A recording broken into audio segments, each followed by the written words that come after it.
MD Vasudevan നായരുടെ തിരക്കഥയിൽ ഹരിഹരൻ സംവിധാനം ചെയ്ത് 1989 പുറത്തിറങ്ങിയ ചിത്രമാണ് ഒരു വടക്കൻ വീരഗാഥ. വടക്കൻ പാട്ട് കഥകളെ ആധാരമാക്കി അണിയിച്ചൊരുക്കിയ ചിത്രത്തിൽ മമ്മൂട്ടിയായിരുന്നു നായകൻ.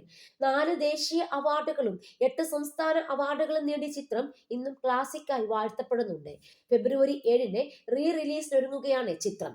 ചന്തുവായി മമ്മൂട്ടി എത്തിയ ചിത്രത്തിൽ ഉണ്ണിയാർച്ചയായി എത്തിയത് മാധവിയായിരുന്നു. ഒരു വടക്കൻ വീരഗാഥ എന്ന ചിത്രത്തെക്കുറിച്ച് സംസാരിക്കുകയാണ് മാധവി. തനിക്ക് ഏറ്റവും ഇഷ്ടപ്പെട്ട ചിത്രമാണ് ഒരു വടക്കൻ വീരഗാഥ എന്നും ഉണ്ണിയാർച്ചയുടെ വേഷം ചെയ്തപ്പോഴാണ് താൻ ഏറ്റവും സുന്ദരിയായി തോന്നിയതെന്നും മാധവി പറയുന്നു. എനിക്ക് എക്കാലവും ഏറ്റവും പ്രിയപ്പെട്ട ചിത്രമായ ഒരു വടക്കൻ വീരഗാഥ വീണ്ടും റിലീസാകുന്നു എന്നറിയുന്നതിൽ ഞാൻ ഒരുപാട് സന്തോഷവതിയാണ്. സിനിമയ്ക്കായി തിരക്കഥയൊരുക്കിയ MD വാസുദേവൻ നായർ ഇന്നില്ല എന്നറിയുന്നതിൽ എനിക്ക് വളരെ സങ്കടമുണ്ട്. എത്ര മനോഹരമായ എഴുത്തുകാരനായിരുന്നു അദ്ദേഹം.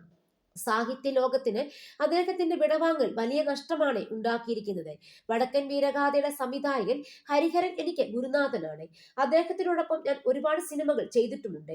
ഉണ്ണിയാർച്ചയെ പോലെ അത്രയും ഐക്കോണിക്കായ കഥാപാത്രം എനിക്ക് നൽകിയതിൽ ഞാൻ എന്നും അദ്ദേഹത്തോട് കടപ്പാടുള്ളവളായിരിക്കും. ഉണ്ണിയാർച്ചയുടെ വേഷം ചെയ്തപ്പോഴാണ് ഞാൻ ഏറ്റവും സുന്ദരിയായി എനിക്ക് തോന്നിയത്. മമ്മൂട്ടി വളരെ മികച്ച ആക്ടറാണ്. വളരെ മിടുക്കനായ നടനാണ് അദ്ദേഹം. ഞങ്ങൾ ഒരുമിച്ച് ഒരുപാട് സിനിമകൾ ചെയ്തിട്ടുമുണ്ട്. നിങ്ങൾ ഇന്ന് ഞങ്ങൾ ഇരുവരും ഒന്നിച്ചഭിനയിച്ച ഒരു സിനിമ കാണുകയാണെങ്കിൽ തോന്നും ഒരു സീൻ എടുക്കുന്നതിന് മുമ്പ് ഞങ്ങൾ ഒരുപാട് സംസാരിച്ച് ചർച്ച ചെയ്ത് എടുത്തതാണെന്ന്. എന്നാൽ സത്യം അതല്ല. ഞങ്ങൾ രണ്ടുപേരും സംസാരിക്കാൻ കുറച്ച് പുറകിലേക്കുള്ള ആളുകളാണ്. അതുകൊണ്ട് തന്നെ ഒരു സീൻ എടുക്കാൻ തുടങ്ങുമ്പോഴായിരിക്കും ഞങ്ങൾ എന്തെങ്കിലും സംസാരിച്ചിട്ടുണ്ടാകുക. എന്നാൽ ആ സംഭാഷണക്കുറവ് നിങ്ങൾക്ക് സ്ക്രീനിൽ കാണാൻ കഴിയില്ല എന്നാണ് മാധവി പറയുന്നത്.